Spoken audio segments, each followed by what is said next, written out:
Alright, this is Darker Days Radio episode number 69, and we've got a great episode for you tonight, talking to the folks over at By Night Studios. But joining me, hosting the show tonight, we do, of course, have Chigg. How's it going, Chigg?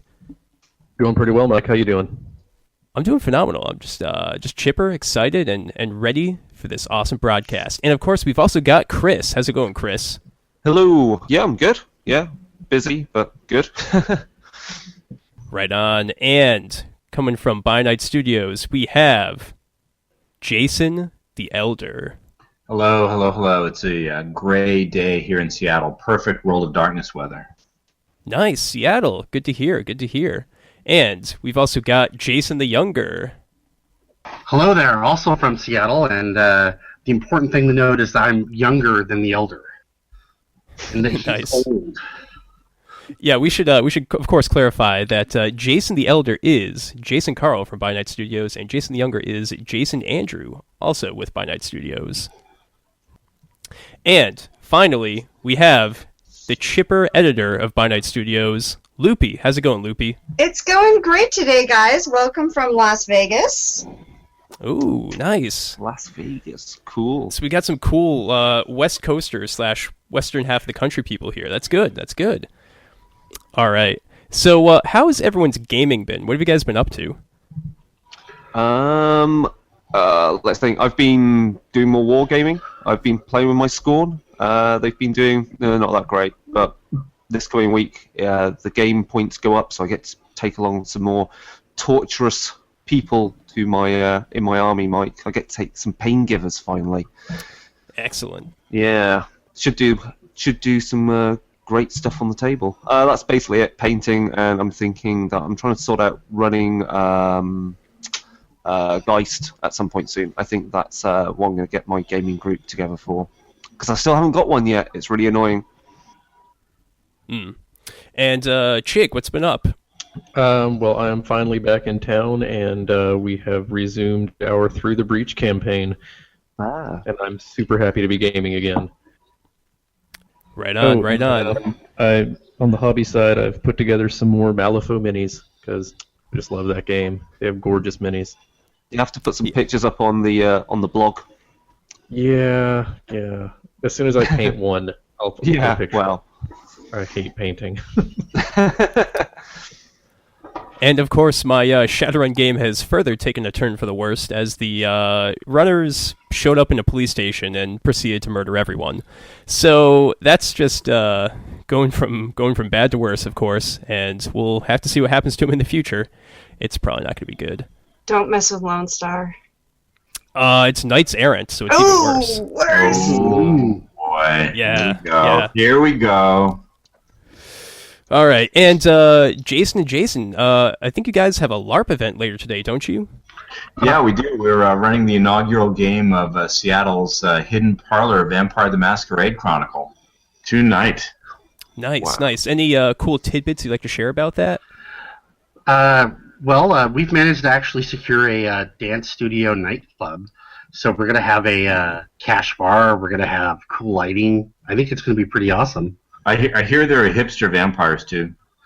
It's Seattle. We can't help it. It's kind of a requirement. Coffee drinking, artisanal cheese eating, hipster vampires. Pretty sure. It's in like the contract or something. We've over-prepared as normal. I think we have like 80 pages worth of plot to throw at people and stuff like that. So we're excited. At least. Yeah, it's a bit different than when I run, say, Ravenloft or World of Darkness, where I just kind of write up, like, maybe one page of notes and just say, let's see what happens here. I love Speak for Ravenloft. yourself, Mike. Speak for yourself, Mike. I make too much setting material for my own games. Oh, Chris is a storyteller after our own hearts. Speaking of Ravenloft, I succeeded in bribing our local D&D storyteller to run the new Curse of Strahd module just for me. If I would agree to host the games and allow her to decorate for the games Oh at my gosh! the house I'm moving into. So starting in April, we will be playing Curse of Strahd, and I'm very, very excited. So it sounds like it's kind of a LARP top environment. Little bit. You gotta have Ravenloft mood for that. So. Oh yeah, you gotta do LARP top. A little bit of LARP, a little bit of tabletop together. That's kind of how Vampire the Masquerade was originally conceived. Ravenloft was my gateway drug into the world of darkness. So, yeah. When I worked at Wizards of the Coast, I was writing Dungeons and Dragons 3rd edition books, and I was salivating at the opportunity to write some Ravenloft, but it never did happen, unfortunately. Oh, bummer. Yeah, Loopy, I've picked up Curse of Strahd myself and flipped through it, and I've got to say, you are in for a treat. It's got all the goodness No of... spoilers, no spoilers! Yeah, I'm currently running through it myself. We decided to take a break from our normal campaign and run through it, and we've had one game, and it's interesting. They're doing a good job, definitely.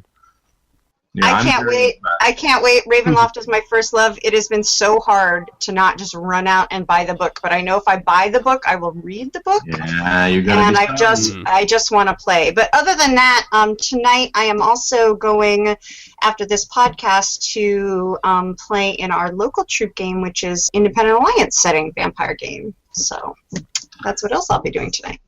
And they're an amazing group. They have everything. They play at the back of the store, and it's very impressive. Yeah, it's a great group. Cool. All right, I think that's good enough for some great introductions here, and let's move on over to a little bit of White Wolf news.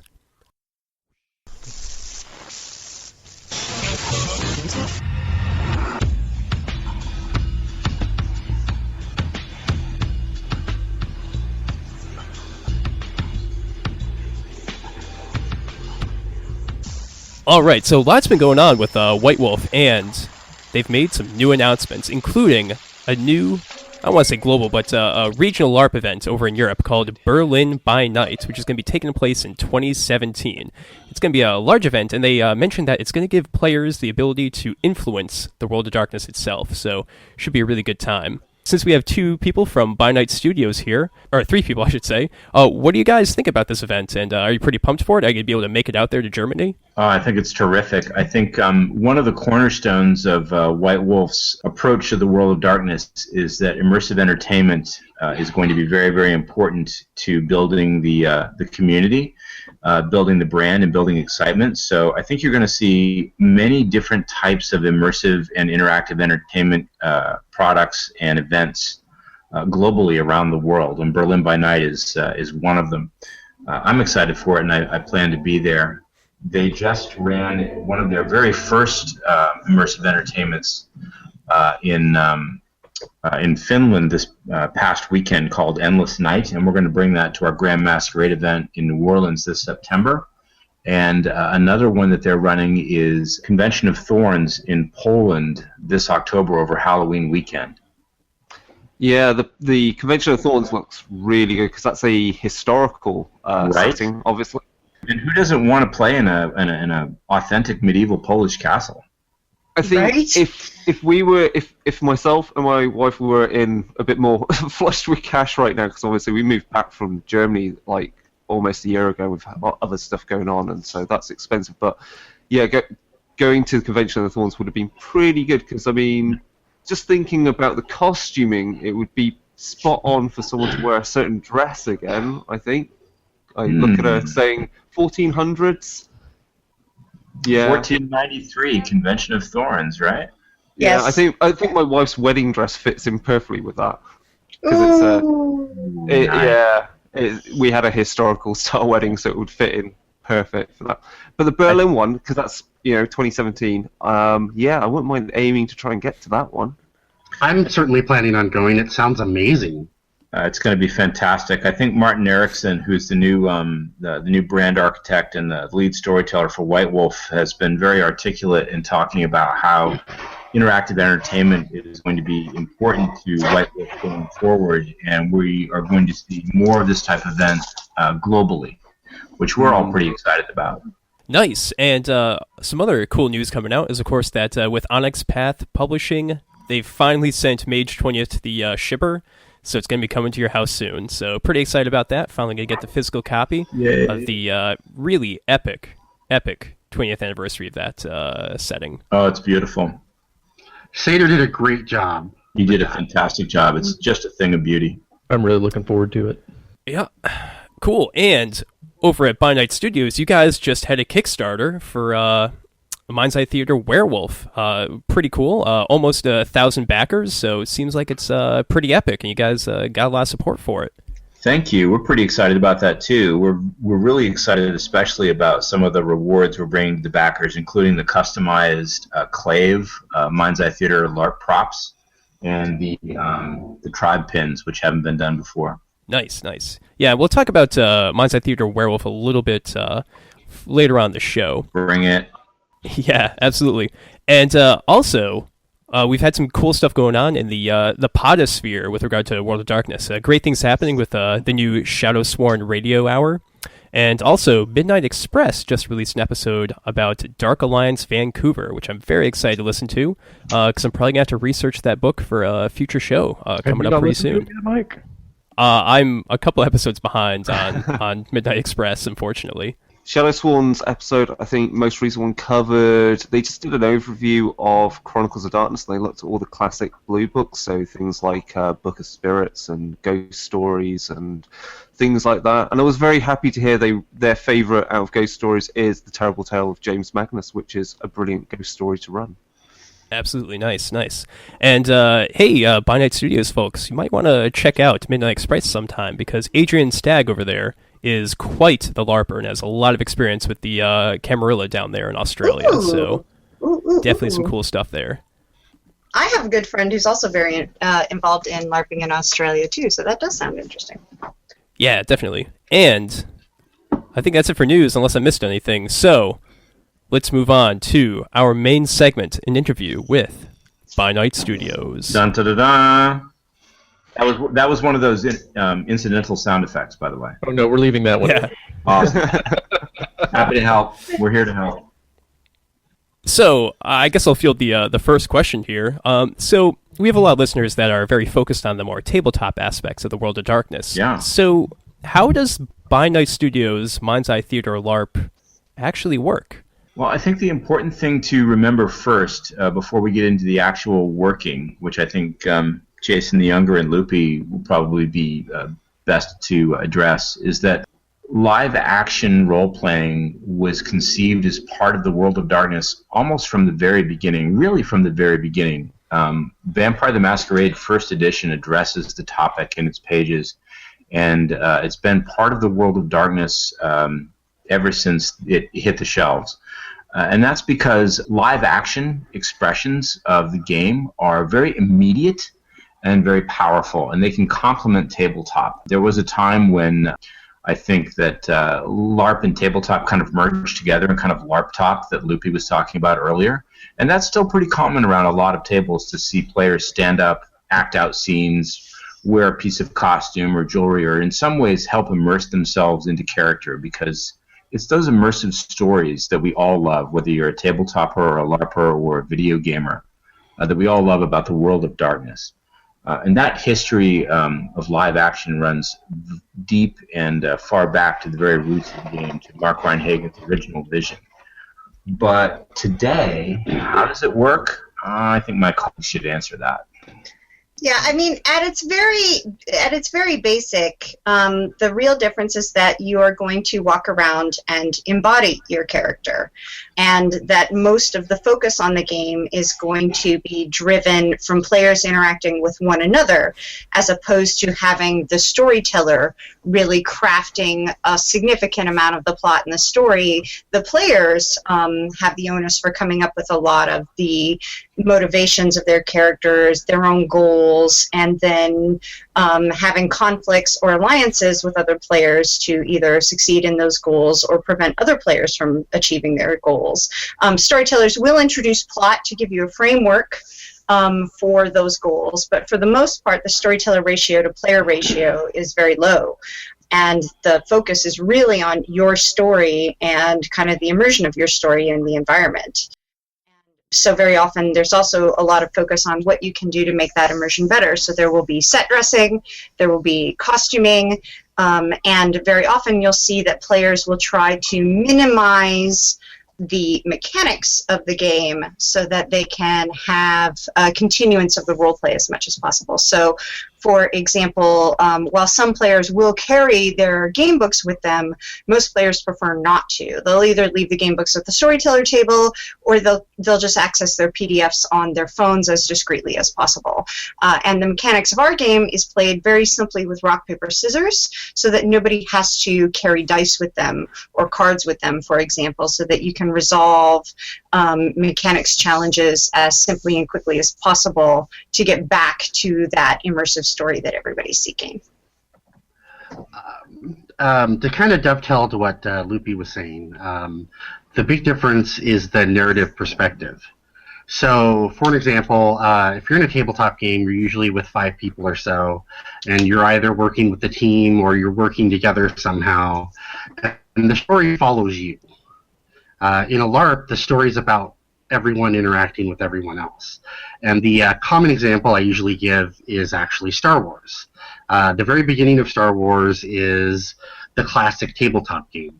You have the hero, you have a couple of people that are associated with the hero, they start going on a quest, and then they end up in Mos Eisley. And that's a weird place where there's a good couple dozen characters, everyone has their own agenda. Han Solo's trying to pay off the loan shark. There's a bounty hunter. There's cranky guys that don't like to be messed with at the bar. Everyone has their own story, their own agenda. And that is a LARP, where everyone has their own particular story, and you're interacting with everyone's story, and you're building one big, epic story. And you might be the guy that chops off a guy's arm with a lightsaber. You might be the bounty hunter that gets it.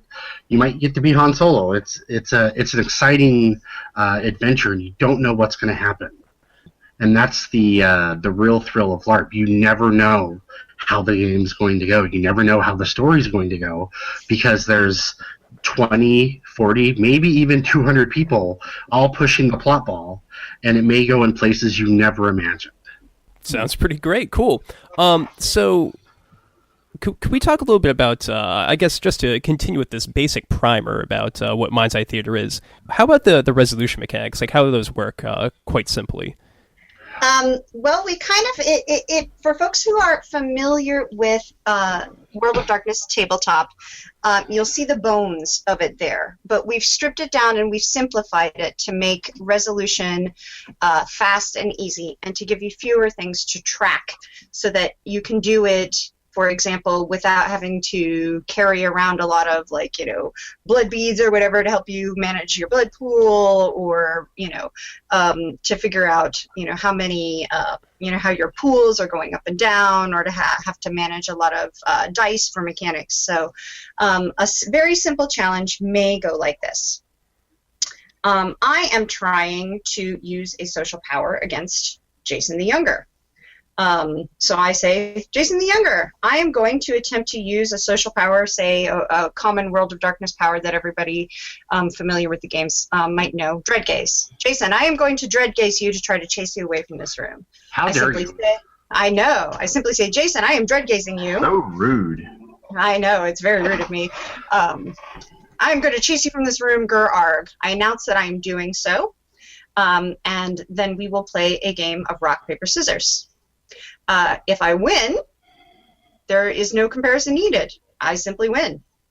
If I lose, there is no comparison needed. I simply lose.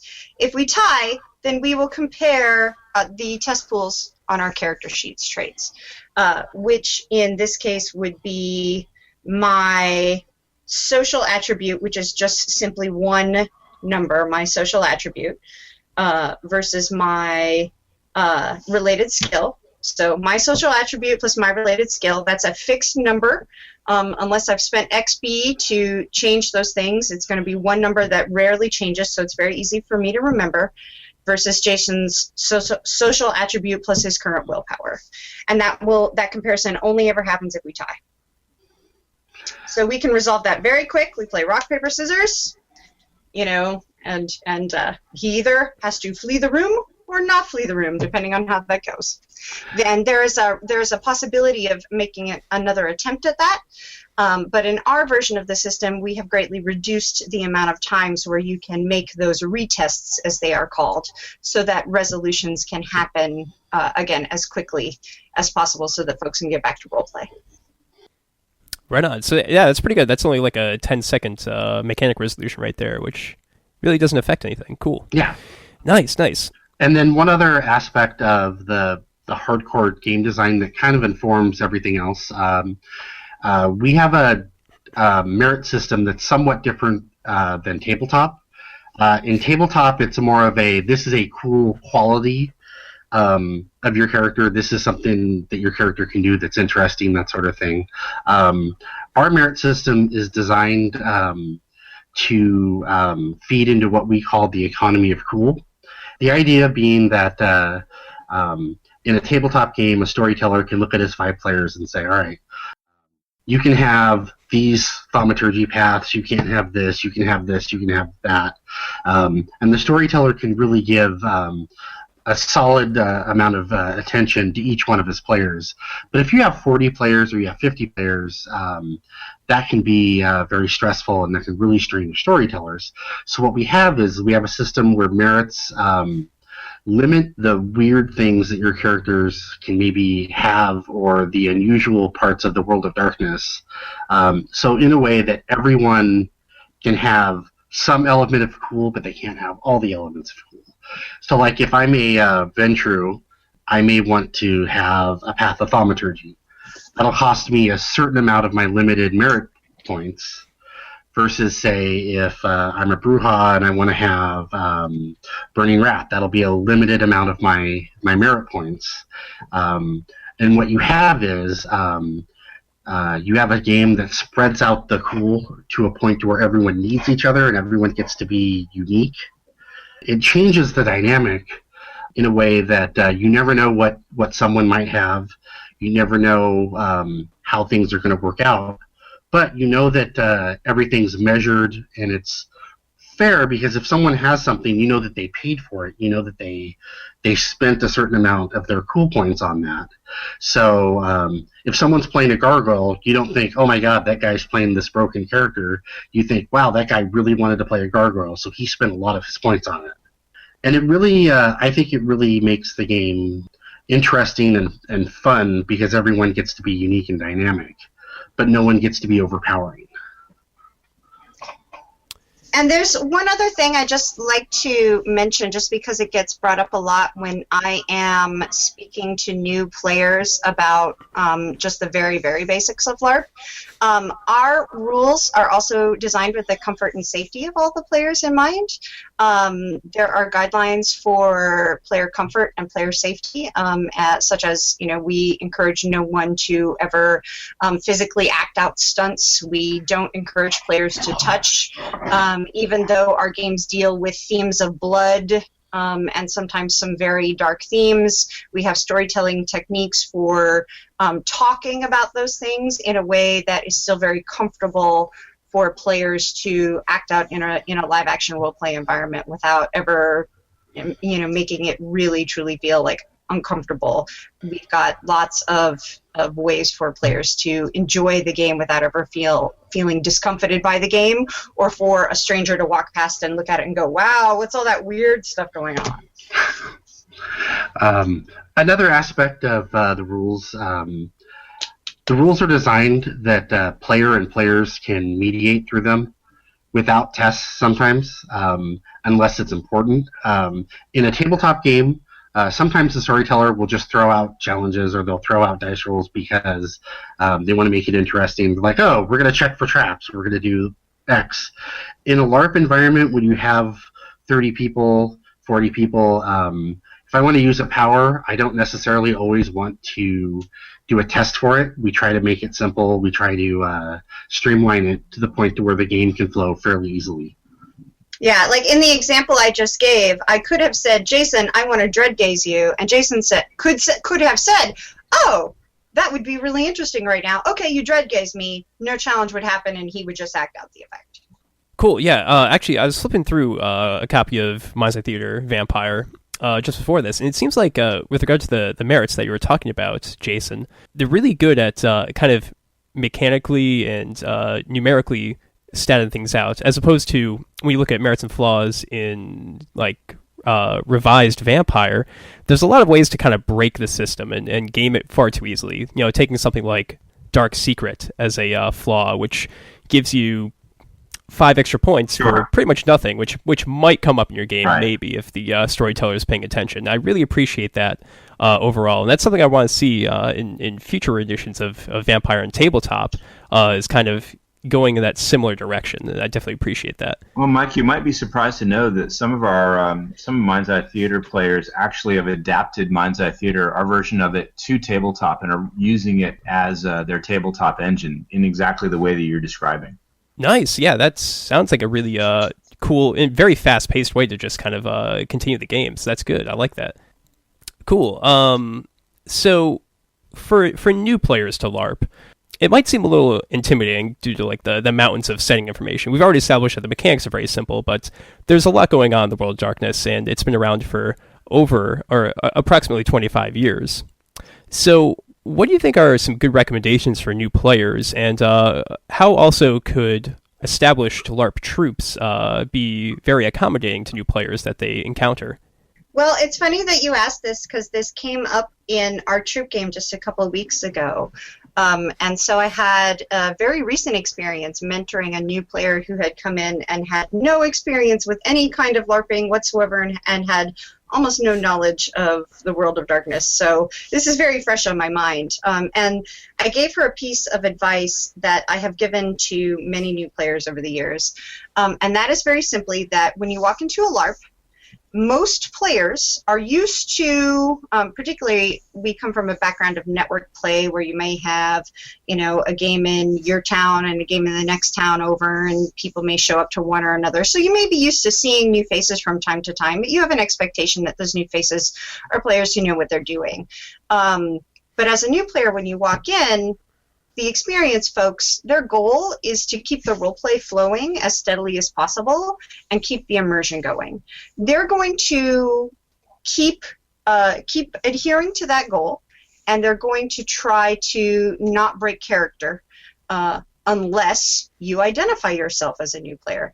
And you would be shocked at how many times all you simply have to do is just say, "Hi, I'm a new player. I didn't understand that. Can you explain that to me?" I have never experienced a situation where a new player has said that and everyone hasn't simply just dropped slowed the scene down, explained everything that was going on, been very, very, very accommodating. But you just simply need to explain to that new player coming in, going, okay, these people are going to assume that you want to keep role-playing with them unless you stop them and ask a question.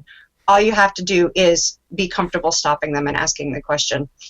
Additionally, I have been part of network troops that have established mentor systems, where you have people who have mentored new players over and over again who are familiar with the questions that they ask. In particular, I was part of a group called the One World by Night Girls, who was specifically seeking to make the game more comfortable for female players, so they would set new female players up with an established female player who could walk them through the game and the mechanics and teach them not just the game but also culture of a particular network. So establish mentors, get the players comfortable asking questions, everything else in place after that. Chris, Chigg, you guys have any other follow-up questions on the general kind of LARP basics? I'm actively a local game, but I think because to be honest, I'm more into Chronicles of Darkness and more into the Vampire the Requiem setting. So I think there's the Isles of Darkness society that exists in the UK. I think locally. What's local to you, Chris? Local to me is Sheffield in the UK, and there's no. Oh my God! North Midlands. Oh my goodness. North of the Midlands. It's not even Midlands. It's the north. So the nearest games that take place, I think, are in Manchester, and I think there's maybe stuff that goes on in York, which place is pretty good. Yeah, there are games in York. You should be able to find a game between between Manchester and York, I would think. Yeah. It's so I'm looking around, but we'll get to... I think we have some people in your area. We do. We have a game finder on our website, bynightstudios.com, where you can go look for games local to you around the world, globally. Check that out, and I think you might find some troops playing in your area, actually. Right. Okay.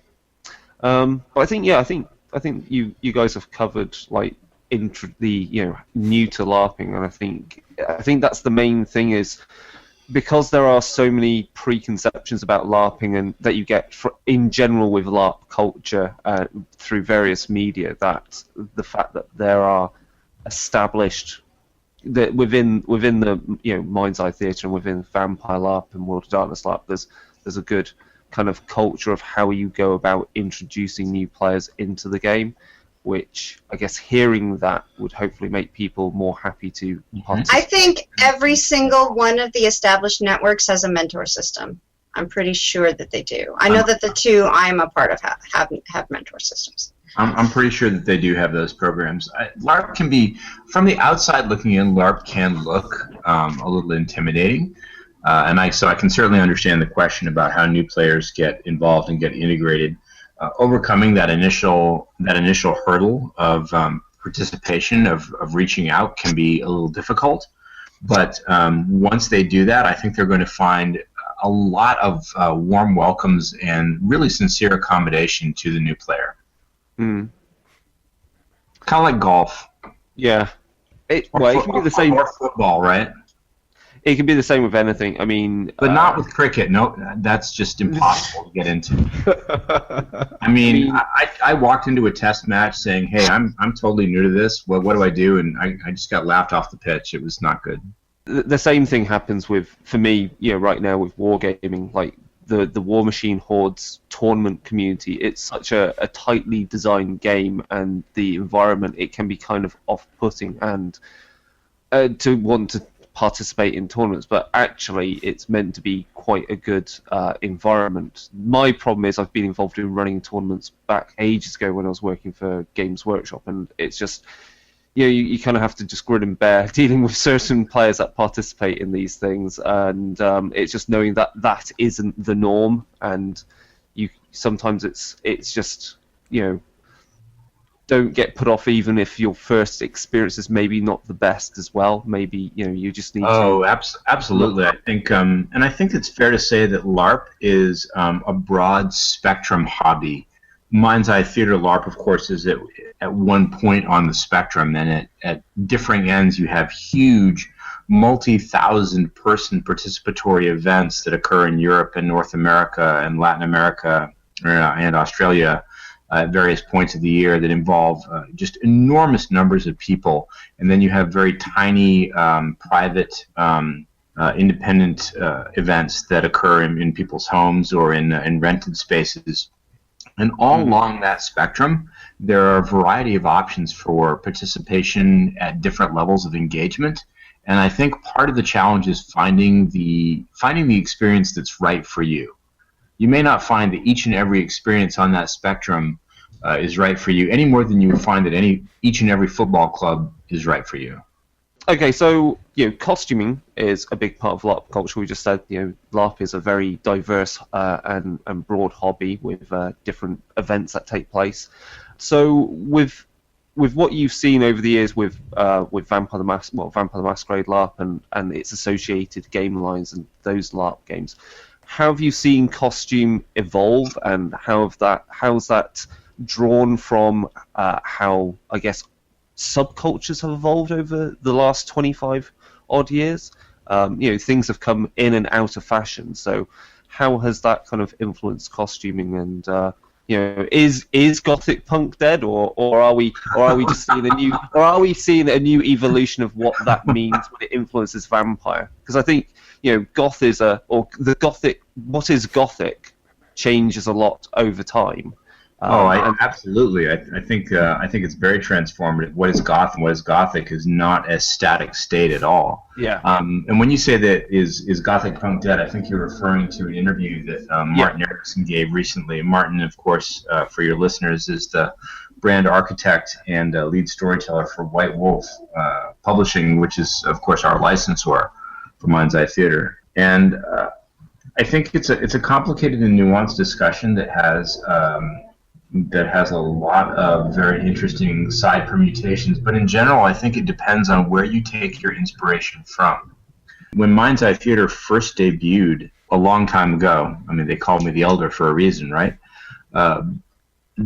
We took our inspirations from vampire media that was extant at the time, and that was linked to Bram Stoker's novelization of Dracula and Anne Rice's novels and other expressions of the vampire in media, and that informed how we saw the vampire through the lens of Vampire the Masquerade.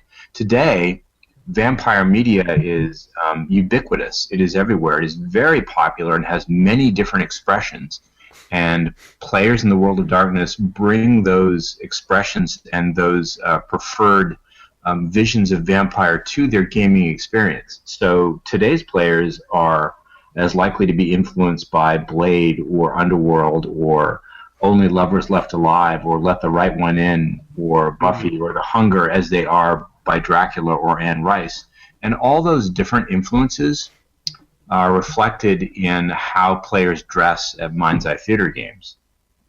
So it's, as you say, I mean, this I think gets the kind of the crux of the point, which is that it's stuff that players bring to it. It's not something that is the stylistic element you see in costuming. It's not something that's ingrained within the games. It's something that the players bring to that. Definitely, and I think also some of the tools that you see, like just cosplay itself as a hobby, has also gotten very ubiquitous, and so there are more tools available to players generally to step up their costuming to bring the visions of their characters to life. One of the characters I'm currently playing is heavily tattooed, and I was able to find like print your own at-home tattoo paper, and I hired a tattoo artist, a real one, to design this really elaborate snake tattoo that goes all the way across one shoulder and down one arm.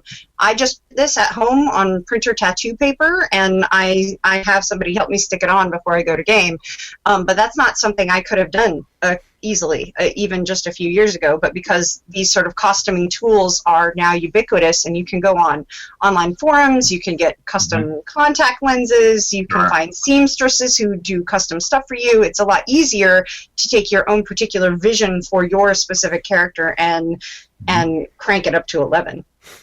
I think one of the changes that we're seeing now in the visual zeitgeist of Vampire was reflected in Martin's recent presentation at Game Developers Conference (GDC) in San Francisco this week, where he presented basically a brand manifesto for Vampire. One of his comments was that vampires, being apex predators, need to camouflage. So vampires, when hunting, might adopt very ordinary styles and appearances. They might appear as you or I or Loopy while they are hunting their prey and engaging with humanity. But when they feel safe, or relatively safe, being that vampires are in fact apex predators, how safe can they ever feel?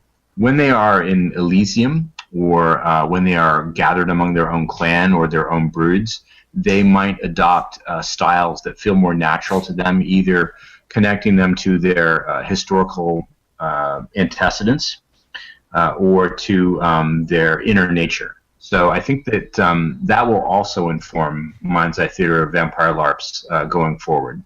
Yeah. So you'll see a variety of styles. The hunting vampire that blends into ordinary mortal society, and the court or Elysium or private gathering vampire that is more free to express their inner nature with a more visceral or visually arresting appearance.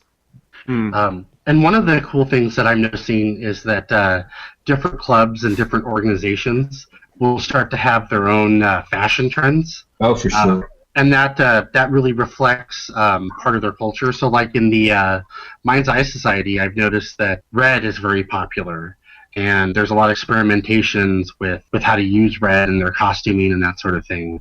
And then versus Underground Theater, they have a plot running with the Malkavian Justicar. You have La Llorona, and a lot of their women are wearing white dresses, and they're experimenting with makeup to do stigmata and that sort of thing. We had a couple of great costumers at Blood and Betrayal 2 who portrayed the gargoyles, and that was amazing. So you'll see a lot of different influences and styles that the players will bring, and they'll influence each other and bring a lot of cool fashion stuff. Yeah, tonight I'm playing a hipster vampire NPC at our Hidden Parlor Seattle LARP, and you can just imagine what that's going to be like. I want pictures. No guarantees. I'm disappointed that Jason the Elder didn't buy Chucks as requested. There will be no Chucks. I'm sorry. The hipster beanie and Henley and fake eyeglasses is as far as I go. I thought with the costuming and stylistically, the end of line event that they held in Finland, I think really showed what Martin means about trying to tap into what is the current modern subcultures, because it did just look like a modern rave with a few things that kind of picked it out as being maybe there's a few anachronisms with the characters that are there, and I think for me personally, like when I think about what the World of Darkness is and how that would influences, at least at the tabletop, how I try and portray it, is the difference between Being Human, the UK TV series, and Being Human, the US remake. One is a kind of a squeaky clean. Well, not, I wouldn't say it's a bit too glossy in its presentation. And the other one is, look, the main character who's a vampire is working at the local chippy, and what's he wear when he goes out? He's just wearing fingerless gloves and it's not even a leather jacket. It's just a ratty old jacket. And when you see the vampires gathered together, there's so much more diversity rather than just all being anachronistic or all being in leather or something. And I think that kind of tapping into that variety and also what is currently modern subcultures going forward will make it a lot more make it quite visually interesting. Visually interesting, and I think very, very accessible to new generation players. I think that it is much, much easier to access Vampire the Masquerade if you think about it as vampires that live among us and are protected by a carefully policed masquerade, rather than vampires who have altered the world to shape it to their personal preferences. Cool. Well, we thought so. Nice. All right, cool. So why don't we move the discussion more over to, because we've been talking about vampire a lot, kind of focusing in on the Mindside Theater vampire products that you guys have been putting out. Because really, we haven't talked about it too much here on the show, but Mindside Theater Vampire kind of shocked the world of World of Darkness fandom, in that, as opposed to V20, which sort of held the meta plot back and kind of distilled a lot of the essence of what Vampire the Masquerade was, you guys at By Night Studios decided to take the storyline forward, kind of continue the meta plot in your own way. Now, of course, all the Year of the Reckoning events occurred, but Gehenna kind of didn't. Not really. 2004 was maybe just kind of like a bad hair day for vampires in some ways. Well, there were really good reasons why we did that, because of course LARP and tabletop are different expression of the same thing, of the same intellectual property, to put it in its most basic terms. They're very different ways to look at the same thing that we all love. Another way to look at it, when you're building a LARP, it helps if all the players know that, okay, this is the sandbox I'm playing in, here's the areas in which I should go explore, here's the places I should try to take my character, that sort of thing. And so it was really important for us to kind of give players and storytellers the tools to build their own cool stories. And so, like you mentioned, we made sure that everything that happened before still happened, still counted for people. That was very important to us. We streamlined a couple of dates in order to make sure that people didn't argue over, oh, but that happened in 1911. No, that happened in 1912. Because sometimes things, when you have like 100 different splat books, sometimes dates drift a little bit.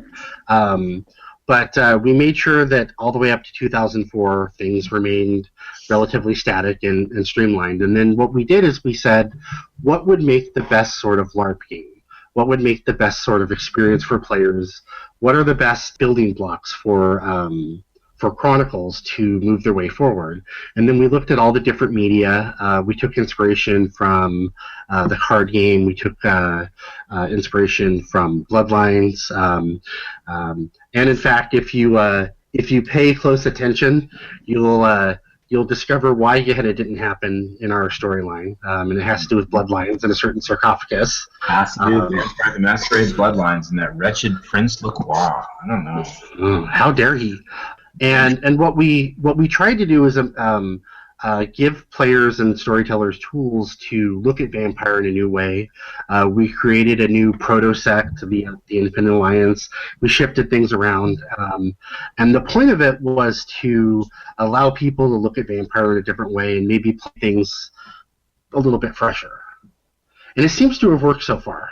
Yeah, absolutely. And this is kind of leading into the next question, but one of the cool storylines that you guys had was, I believe, at your last Blood and Betrayal, Right. there was a huge event or plot going on where I think it was the followers of Set and the Giovanni were starting to make their own kind of political block in a lot of ways. Loopy, I blame you for this. You can totally blame me and my dirty Setites.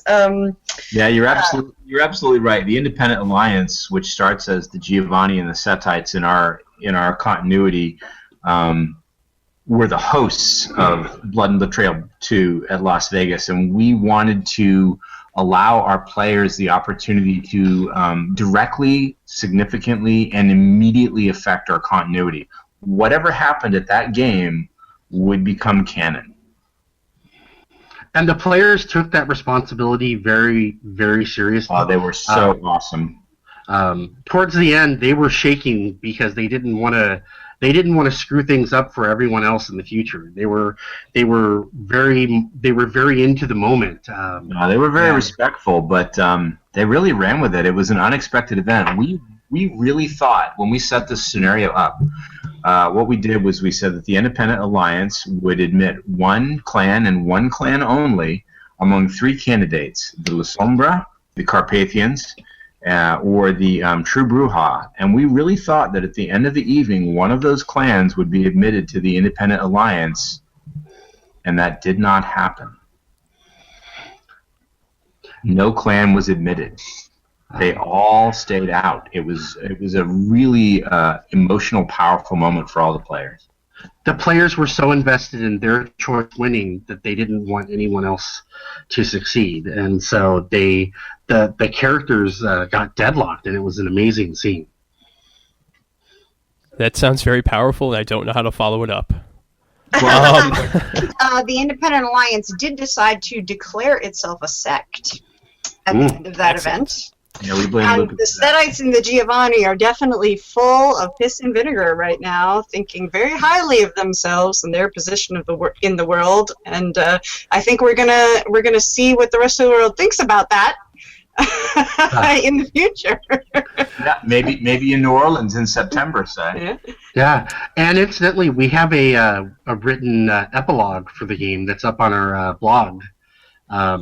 If you're interested in some of the back details of that before Blood and Betrayal 2 comes out. Nice. It's always been funny to me that these two clans kind of got together since, for people that aren't as familiar with Vampire the Masquerade, one of the key plots of the Giovanni is that they want to bring this, basically combine the spirit of the dead world with the living. Sure. And the Setites also want to just resurrect their dead god.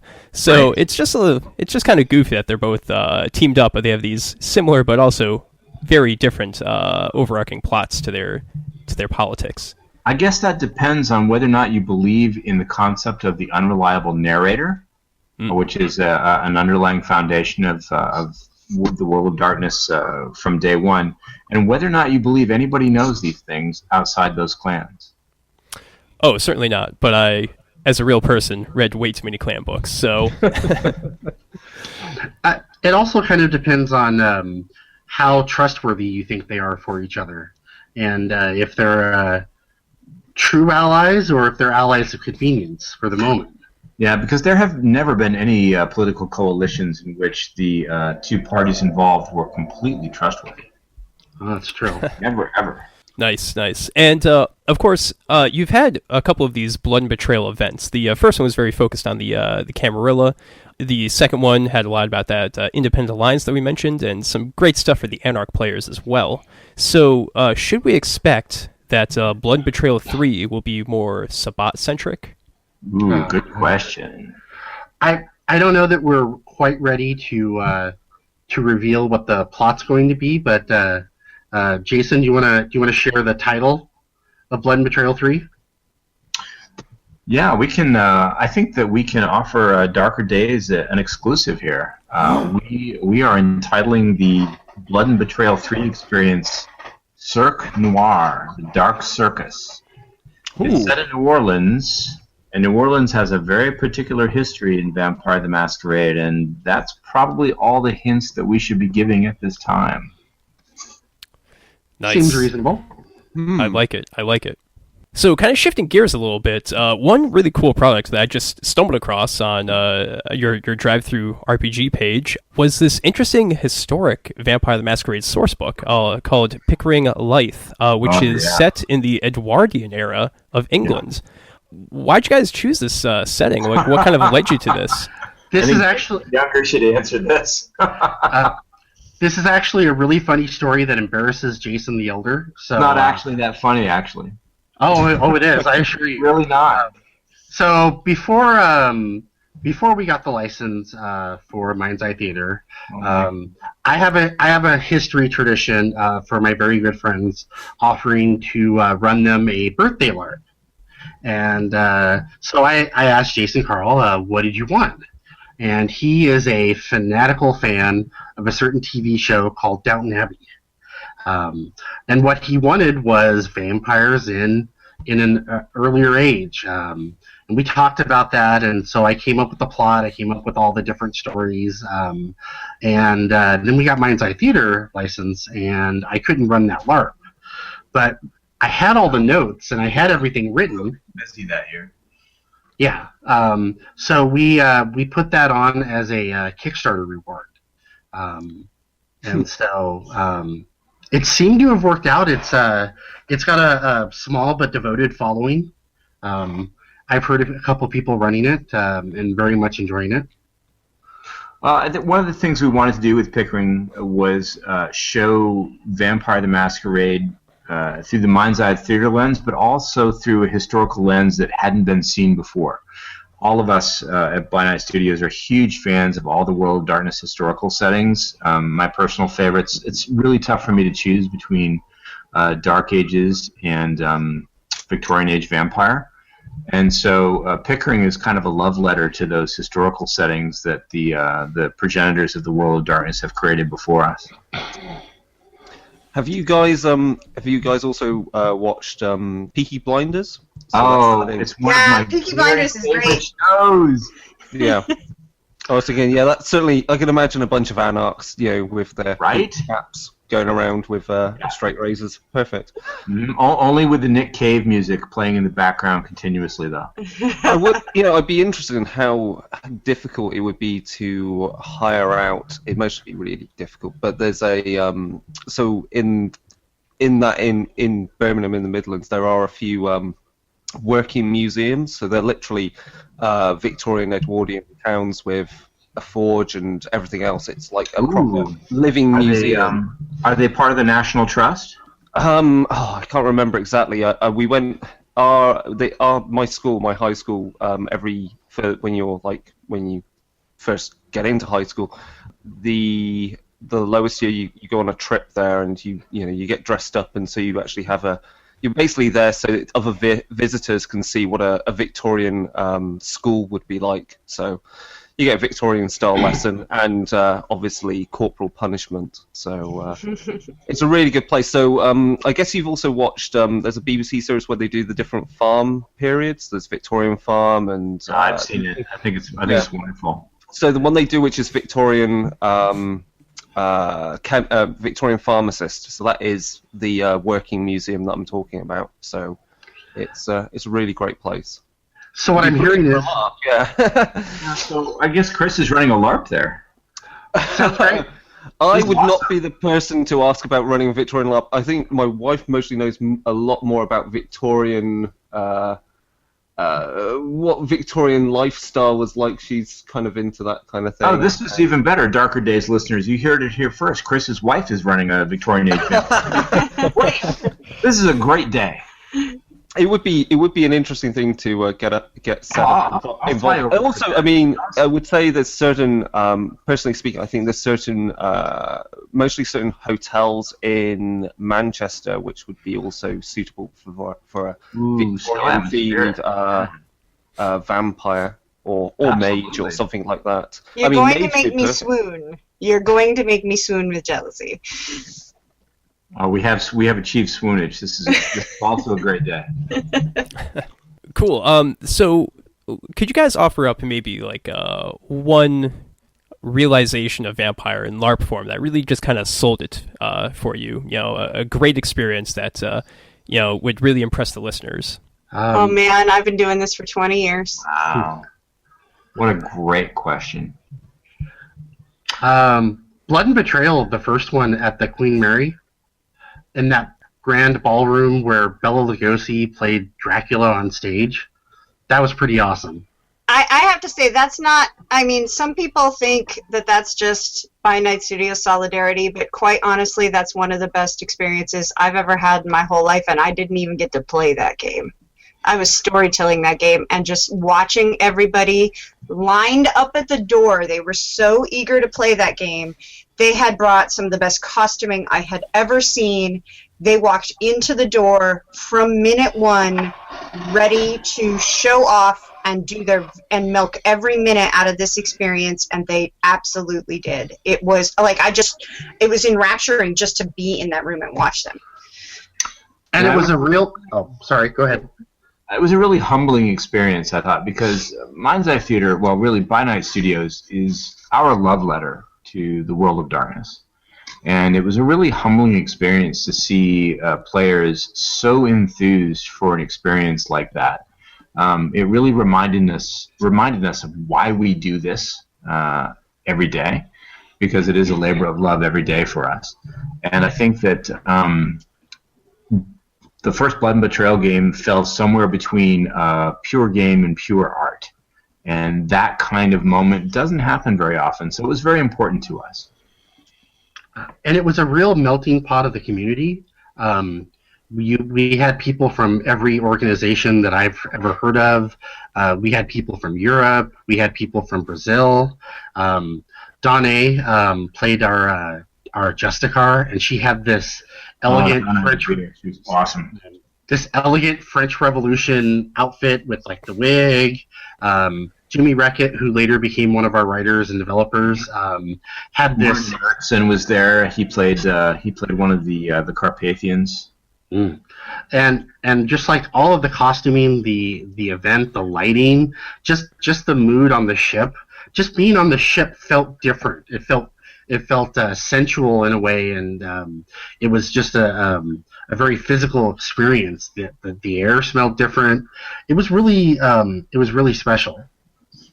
I think we've all been doing this for quite some time. There's so many special moments, and there are so many chronicles that I admire and that I have not yet had a chance to play. There are amazing chronicles going on right now in so many different cities around the world. I think sometimes that the World of Darkness fans aren't aware of how global an experience this is. There are astonishingly great chronicles going on right now in Poland, in Ukraine, in Russia, in Japan, and Brazil. South Korea. Brazil has a huge, monumental passion for Mind's Eye Theater, World of Darkness LARP. Mexico has a devoted following. There's a huge, robust fan base in Canada and Iceland. The list of LARPs that I want to go to for Mind's Eye Theater and for the World of Darkness is longer than the LARPs I've actually played, which is saying something, given that I'm an elder. Methuselah, but yeah. Hey! Wow. Okay, we've reached that portion of the show. Excellent. Here we go. And with that, let's kind of switch gears a little bit and talk about Mind's Eye Theater Werewolf. Just came out, and it's a bit of a different beast. You know, you have the same basic mechanics, but the setting of Werewolf is quite Beast, different. That was good. I saw what you did there. That was great. Indeed. Now, first off, one of the new kind of ideas and mechanics that you kind of introduced was looking at factions and bringing that more into play. So, I think it'd be interesting just to kind of discuss how you envision and how you've playtested werewolf politics and that aspect of the setting, as opposed to the more in-your-face battle against the worm. It's interesting that you bring that up. We're working on right now a lot of the social systems, the dramatic systems, the elements behind the politics right now. It's in editing with our team Gotham. It's like literally on my desk, like on the other screen right now, like literally right there. And we're hoping to do a Delta release where with just those, so that our playtest games can run through it. I'm very proud. We have over 30 playtest games right now across the world that are actively playing our game and giving us feedback and really rallying people to get behind kind of the new changes and to try them out and see what works and what doesn't. So some of the answer to your question is we're about to find out to see how well it plays on the field. I think that a lot of the factional type stuff that we've introduced have always been in the game. They just haven't been detailed enough that players, without having the discussion, could innately kind of grasp. There are a lot of concepts that haven't been outlined or really detailed in print, and so what you'll find is that a lot of different organizations and a lot of different groups kind of had to insert their own tribal knowledge, pun intended, to kind of build these structures. And so we're trying to work through them, streamline it, make it easy for new players and veterans to be on the same page and tell awesome stories. Yeah, and it all kind of goes back to that same concept that LARP is not the same game as tabletop, and that in tabletop you enjoy a lot of personalized attention from the storyteller, but when you transition into a LARP, players become the driving force of the story.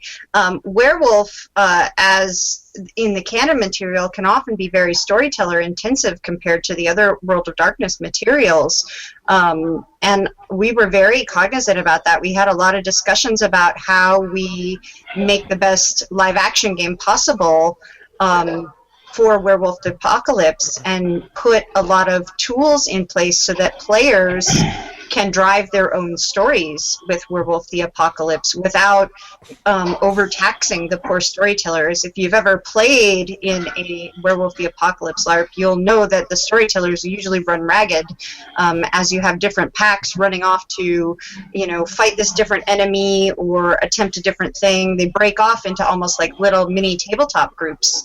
So we're trying to give them reasons to bring the stories back together to make a better live action environment for those games. Interesting, yeah. So one of our co-hosts here on the show, Matt, is very into Werewolf the Apocalypse, and we've discussed this with him quite a bit. And he actually brings up an interesting point a lot, that there's a lot more of the tribal and sept interpolitics exist in actually first edition. So it sounds pretty cool, and almost like you're kind of going back to some of the original concepts in Werewolf that may have kind of fallen to the sidelines in some ways in later maybe revised releases. So yeah, it definitely sounds cool.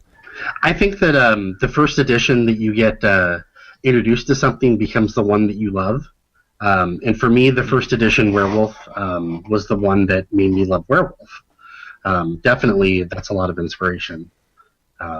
I'm also a big fan of the Wild West setting. Yeah, nice.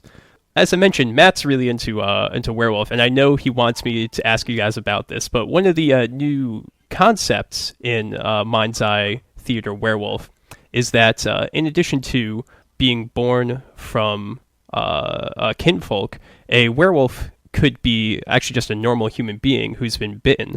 No. How did that change come about? Was it to try to keep the werewolves more in keeping with just traditional folklore, or was there some other motivation to it? That's a little inaccurate, and I would. Hence my no in the middle of your question. I apologize for interrupting you.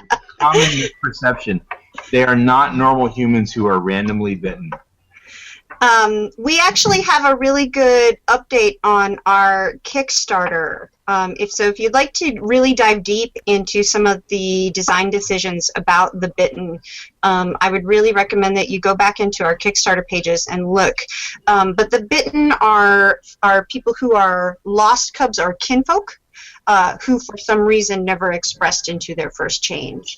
And the bite is a way of essentially allowing, in a live action environment, players to have to go through their first change, essentially just as an older concept. So Loopy, I just had my 40th birthday, but let's say I am a new player and I'm walking into a werewolf game for the first time.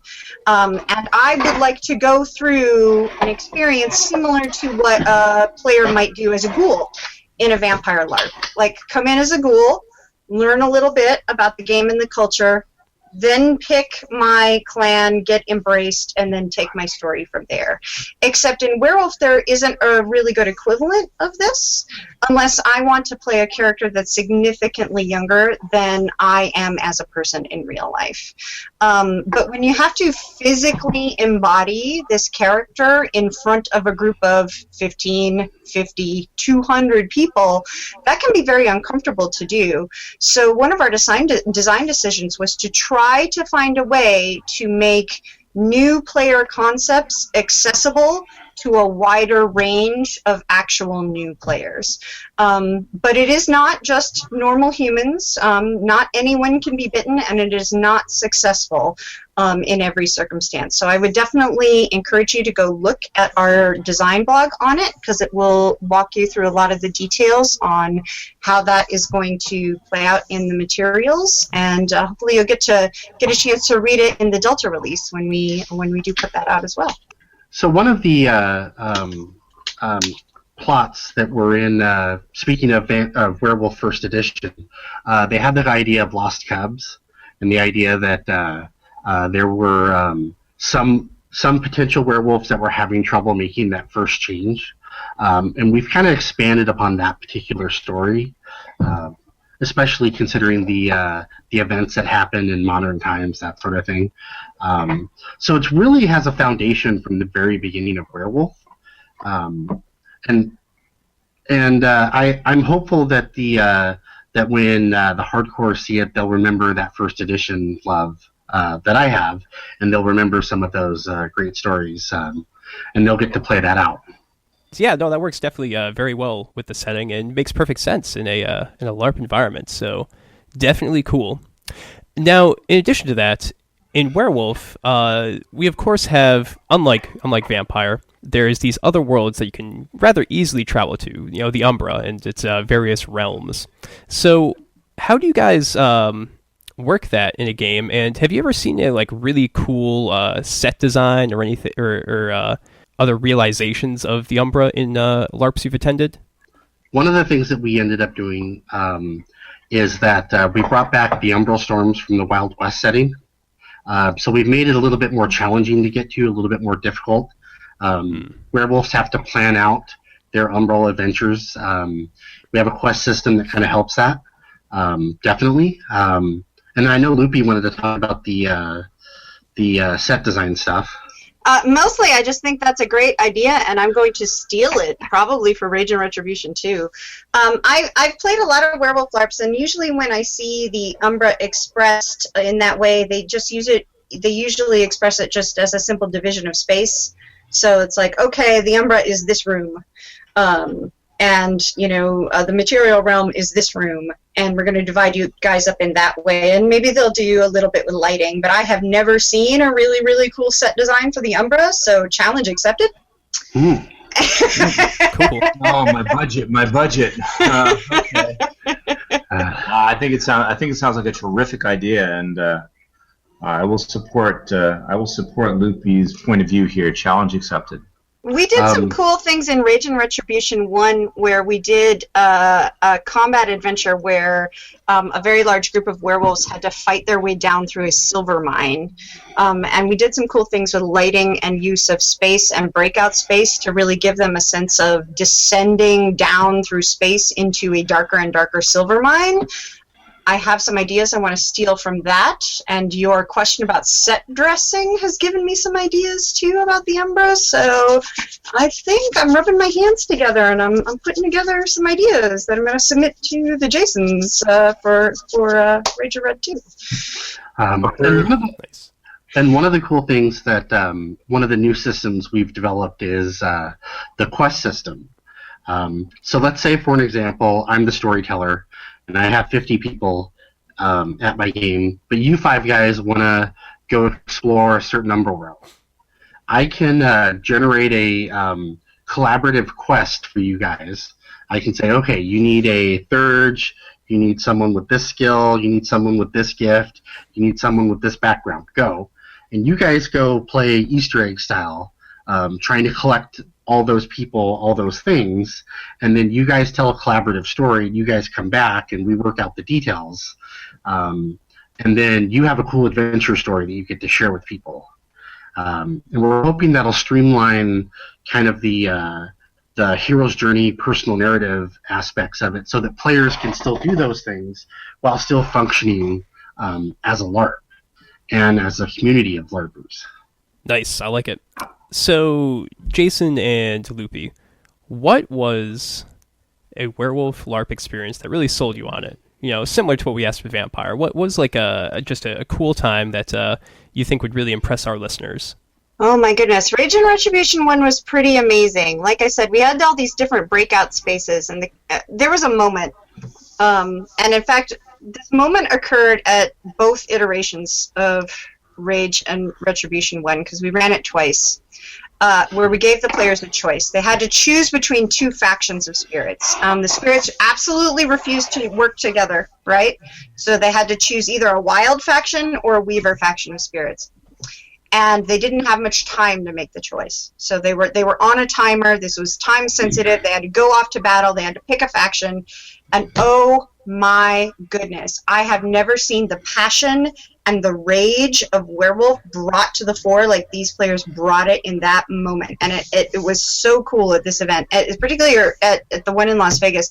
Players divided across the room, and I saw them challenging each other, screaming at each other, physically like puffing themselves up and getting ready to threaten like one another. I saw a pack breakup over this decision because they disagreed with their pack alpha's decision over which spirit faction to choose, and it was so very different from Vampire in that way, because of the passionate nature of the players in that moment. It was very striking to me.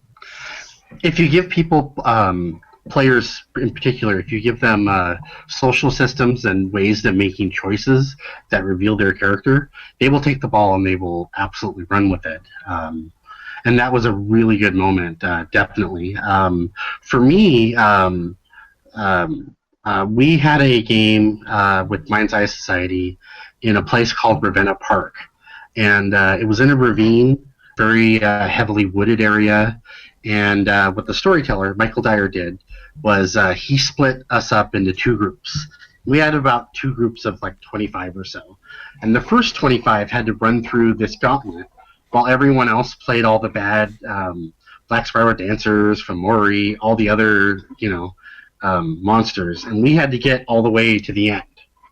And like half of us died, and it was a pretty brutal scene. And then we were like, all right, switch characters. And then all of us from the first run got to play the monsters for the second run, and it was a really good immersive, like adrenaline pumping machine of, oh my god, I just need to get down that hill. It was a really good moment that really made me love Werewolf. Moving on, kind of talking about the future of By Night Studios in a lot of ways. I know Jason just had to step off to talk to White Wolf, but maybe you guys can help us out with some of this a little bit. So, Jason the Elder, does By Night Studios have the rights from White Wolf Publishing to pursue Chronicles of Darkness LARP books? That's a great question. I think your listeners will be very familiar with the Chronicles of Darkness and the recent developments that affected that property when White Wolf acquired the World of Darkness. There's a lot to admire in Chronicles of Darkness. I am a big fan of many elements of Requiem, Vampire the Requiem, and many of the other properties in Chronicles of Darkness. Our understanding, White Wolf's position, is that Chronicles of Darkness is a tabletop expression of the game or of the intellectual property, and that's its best expression. So if there is ever a Mind's Eye Theater or LARP expression of the Chronicles of Darkness, that would be for White Wolf Publishing to decide. I think that they have a really difficult set of decisions to make as they create the brand platform for World of Darkness, and what they decide going forward for Chronicles of Darkness is probably something that you should probably ask Martin and Tobias. Did that help at all? Absolutely, yeah. We'll be sure to ask them in the future. I think you should invite them on the show. Yeah, sure, definitely. I've just come back from a phone conference with Tobias, who's the CEO of White Wolf, and he's a super awesome guy. He's at South by Southwest this weekend, talking about the World of Darkness to a variety of people down there in Austin, Texas, USA. He's a great business developer, World of Darkness enthusiast, a fan of the properties, and I think that if fans have input on what they want to see with the Chronicles of Darkness, that's where they should direct their input. All right, sure thing. And we'll be sure to put a link in the show notes to contact White Wolf Publishing themselves. Yeah. Of course, along with a lot of we've been talking about a lot of the classic or One World of Darkness books here. So do you guys have future plans for maybe a little Mage the Ascension, Wraith the Oblivion, or Changeling the Dreaming in Mind's Eye Theater? Again, we can't really say what we want to do for our next project and what's been proposed, that sort of thing. But we do like our fans to tell us what they want. In fact, actually, last Kickstarter, after we finished the Masquerade Kickstarter, we did a poll, which heavily drove our decisions. We'd love to hear from our fan community about what they want next. We're very collaborative with our fans in that way. So if your listeners have any opinions, tell us. And you can tell us at info@bynightstudios.com. No decisions have been formally made yet. I mean, there's just a lot of notions and plans. And so if there's really strong support for one particular venue, who knows? Right on. Cool. So one big thing you guys have coming up is, of course, the Grand Masquerade. So I know I think you guys just got back from doing a little location scouting and taking some look at stuff. Would you guys have any cool plans that you want to hint to, get some people excited about? Basically the floor is yours. Just kind of tantalize us. Well, I know we teased you earlier with the title of the vampire side of things. We might want to talk about the werewolf side of things a little bit. Jason, do you wanna tell them what we're kicking around for Rage and Retribution 2? Certainly. There's been a lot of interest in the modern events that led to the new setting for Mind's Eye Theater Werewolf. And what we're planning on doing is running a scenario that involves the kickoff of the Age of Apocalypse. So all that cool moments that people are like, what happened? You'll get to live through it. You'll get to suffer through it, just like the werewolves in the story. So we're very excited about that. And then again, for Blood and Betrayal 3, it's going to be a little bit different of an experience. We're going with the Dark Circus motif, and those of you who are who are very invested into the New Orleans setting and have know some of the history there, you'll probably get very excited by that. I I'm mean, looking forward to every it. Blood and Betrayal game that we have done to date, I spend a huge chunk of time just researching the history of the cities we're in. In both cases, I just cuddled up with a lot of the history of the city, and I try to really play off of our locations as inspirations for our plot. Rage and Retribution 1 is almost my personal love letter to my hometown of Las Vegas. It features a lot of Las Vegas history that doesn't involve the Strip at all. So that's going to be my plan for tackling New Orleans as well. And so, like for Blood and Betrayal, we had a lot of characters that were focused from Las Vegas. We had Prince Strauss. We had a number of different fun characters that had popped up into certain video games, for example. When we were in Los Angeles, yeah. Yeah, and we're in Los Angeles. Bloodlines was in Los Angeles. Oh, hey, Jeanette. Yep, nice. Yeah. and for Blood and Betrayal 2, that was where the Independent Alliance got its start. And we played heavily into that, and we dropped a lot of hints about future continuity at that game. And so, who knows what we'll do for Blood and Betrayal 3 and Rage and Retribution? Sweet, I like it. All right, so we have a question here from one of our co-hosts, Pete, and he was asking if you guys had any plans for mobile phone apps. I know you guys can't comment on anything, so I'm going to change the wording of this and say, hey, Loopy and Jason, wouldn't it be awesome if we had some mobile phone apps to help us in gaming at LARP events? Do you think that'd be pretty cool? Yes, it would be pretty cool. In fact, our local troop game has developed its own.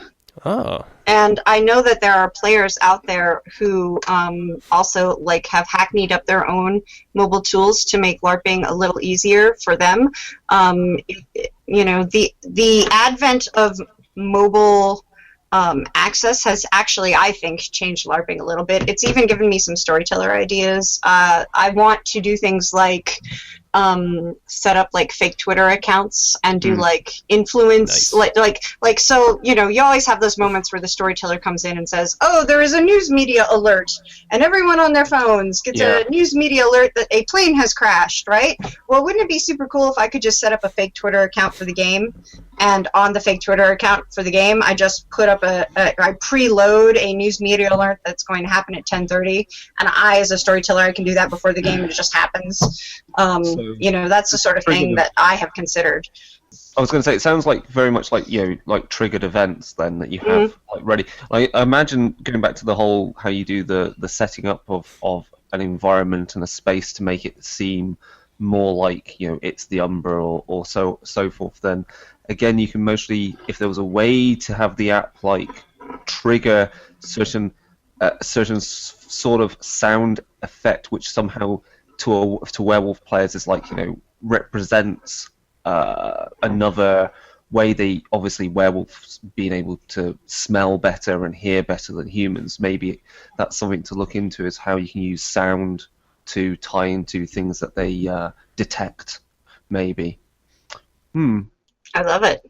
Yeah, definitely. It's definitely a cool idea to bring into games and use. A good tool. So finally, I was just kind of curious how By Night Studios currently interacts with all the different World of Darkness LARP communities. There's quite a few. You've got One World by Night, for example, amongst others, and a lot of global LARPs going on all over the world. So yeah, how do you guys interact with them, discuss things with them? Just a little curious, and if you want to give any shout outs, that's cool too. That's so easy because we're part of them.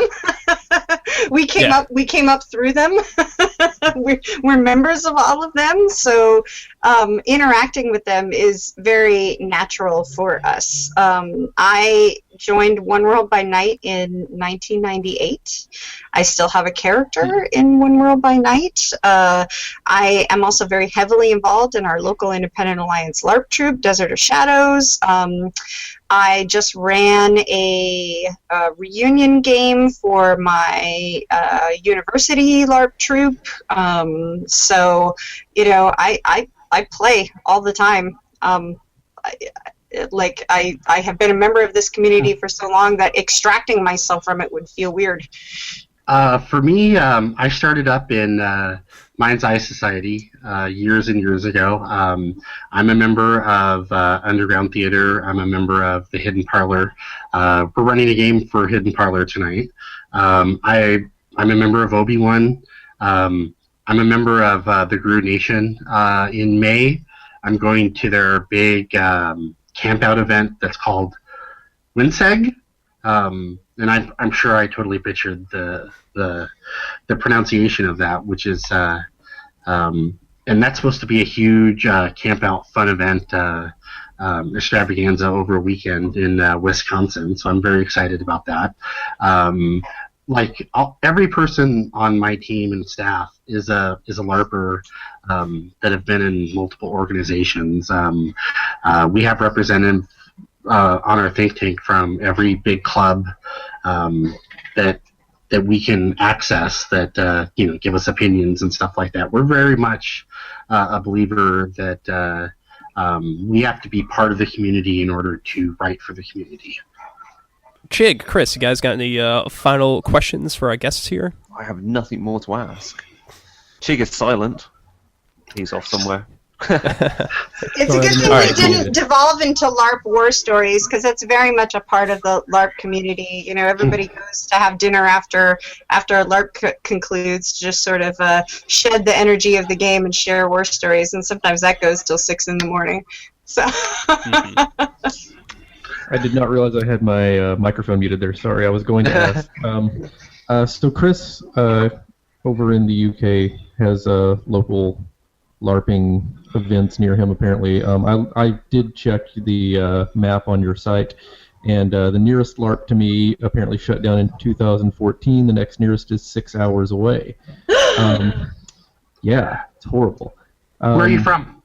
I am in DFW area of Texas, which is a big blank space on your map. Is that kind of near Austin? No. No? No. Poke at me, because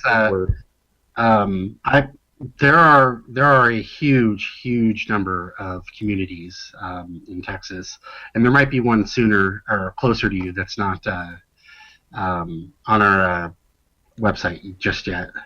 Yeah, I know of several games in Texas as well. Yeah, but several games in Texas is like saying, oh, there's a couple of games in France. It's not a small area. So. I know, but it is a big community. It is a big community. So yeah, definitely get a hold of us offline. We'll see if there are ones not listed on our website that we can help you find, or maybe through some of the other community groups. My question was more of a general one. How do you suggest to a new player who doesn't have a game in their area, what do you suggest they do to start a game in their area? Should they be so inclined? A lot of times there'll be game stores, or there'll be college community games, like groups or that sort of thing. I recommend Meetup. That's how we recruited a bunch of people for our Hidden Parlor game. Doing a Facebook group. And if you set the settings just right, people that are interested in that sort of thing will find you. Meetup is really good. Also, I have had a lot of luck with fan-related events or fan-related locations. So here in Las Vegas, we have a local bar. It's called the Millennium, and it's just a fandom-related bar. You know, they do everything from Star Wars to steampunk, whatever. And we've spoken to a bunch of people who are like, "Oh, we used to love Vampire the Masquerade back in the day." I'm like, "Come join our game." And the owner has let us communicate about our game through there. I've also been to various fan conventions or comic book stores even, where you find people who are just generally interested in even, say, fan media properties like TV shows like Supernatural or True Blood or whatever, who you can reach out to as fans, and you find that they'll have an interest in gaming as well, because there's a lot of crossover in the demographic. Yeah, Chigg, so here's what I would do. Go on Facebook, make a Facebook group called Vampires of Dallas, and just see what happens, man. If nothing else, you'll find some interesting people. All right, cool. So, Jason, Loopy, how can people find By Night Studios and also you guys, if you're open to a little like Twitter communication or something like that? How can people contact you? You can find us at bynightstudios.com, very obviously, and I think we all have bios on that page with links to our social media too. You can definitely find me on Facebook. I think my Facebook link is Loopy Girl, Loopygirl.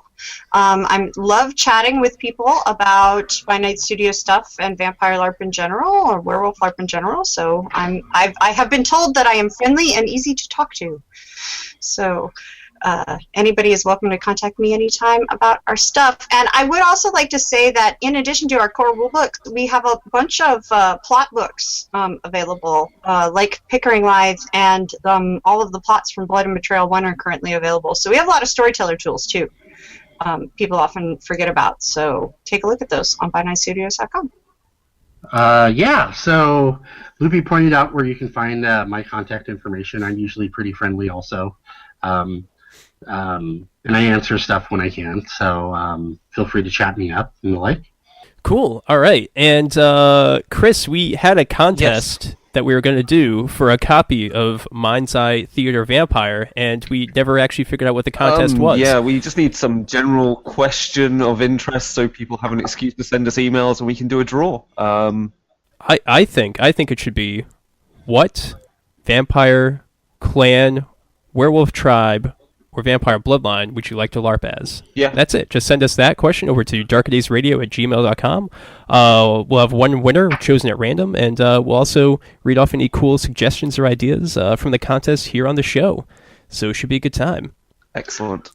Awesome. Yeah, and if you want to get in contact with us here at Darker Days Radio, you can go to our website, darker-days.org. Shoot us an email over at darkerdaysradio@gmail.com. Or follow us on Twitter at Darker Days Radio. Yeah. And of course we have the Facebook, we have a Google Plus community. We've also got some cool stuff coming up. So in about an hour's time, I'm recording with our sometime co-host James, and because he's done some Vampire LARP, I think Vampire the Requiem, I believe. And we are interviewing someone that took part at the End of Line event, and who also does Nordic LARP. So it's more of a Nordic LARP bonus episode that you will be able to listen to. And then I am trying to now finally get sorted the first episode of Network Zero, which is the New World of Darkness, I say Chronicles of Darkness spin-off show. What else do we have, Mike? We have something else going on. Oh, we've got a cool interview coming up on the next show, haven't we? Yes, we do, with Thomas Piranen and Andy Chambers. Who are giants of wargaming and computer game design as well, so that'll be exciting. And we'll be sure to ask them if they've ever played Vampire the Masquerade or something. Well, yeah. I'm sure they have. Definitely. I'm sure they have some connection to the World of If Darkness. you ever saw the and pictures Chronicles of Andy Darkness. Chambers in classic issues of White Dwarf, you definitely say he's played Vampire. All right, cool. Well, Loopy, Jason the Younger, and Jason the Elder, wherever you are, thank you very much for joining us here on the show, and really excited to talk to you guys. Thank you very much. It's been great. Thank you so very much for having us. We really appreciate it. Thank you, guys. Yes, thank you very much for hosting us. It was fun. Great. Excellent. Very much, yeah. And, yeah, with that, everyone, have a good night. Bye.